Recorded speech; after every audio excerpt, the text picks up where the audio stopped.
Now, imagine you are a Russian gentleman living at the time of the USSR. You have a really annoying neighbour. He is a pain in your arseholes. You get step, he must get step.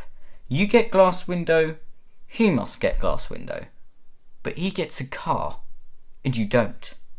So here is a comprehensive guide on how to buy a car in the USSR. Now, the first step is to get a job, you lazy bastard. Let's say you get a job at a factory. The next thing you would do is write a written request to your employer or trade union office leader saying why you would like a car. So in this context, my neighbour's a bit of an arsehole, and to be honest mate, I want a larder. So this request would then be processed and a background check on you would be made. Now, trade union officers were given cars by the government. Then they would allocate these cars to the companies, and the companies would give them to employees. So let's say this factory you work at has 300 people there, and they've been given 5 cars to hand out to employees. That's about a realistic measure, literally 5 cars per 300 people. But if you are a worker who turns up, does your shift, and pisses off, your chances are low. But if you are a worker who turns up, does their shift, does it well, makes a lot of stuff, and is a member of the Communist Party, your chances are high. And then, after 7 to 10 years, you may finally get a car.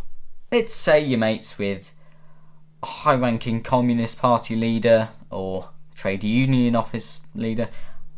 They could help you get your car quicker. Or these people were quite easily bribed, so you could bribe them. This bribe would be about 20% of your car's worth. But even though that is quite expensive, you would get your car quicker.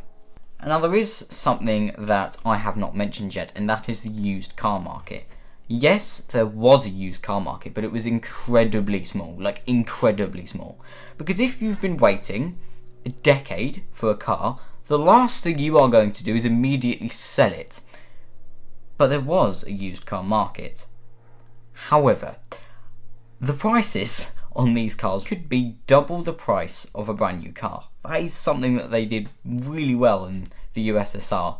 Like depreciation, no, that didn't really happen. So in conclusion, it's no wonder only 4.5% of people had a car in the USSR, compared to the USA's 54.5% of the same time period. Getting a car was tough, and not actually every profession allowed you to get one.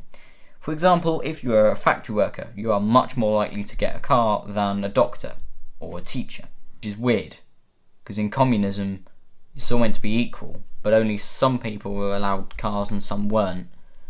And the cars had trim levels as well, so some cars were better than other cars, so there's like a hierarchy of cars. Anyway, there is your guide to buying a car in the USSR. If you did enjoy, please do go down below, like, subscribe, do all that jazz, and I hope to see you in the next video. Anyway, thank you very much for watching. I'll see you next time.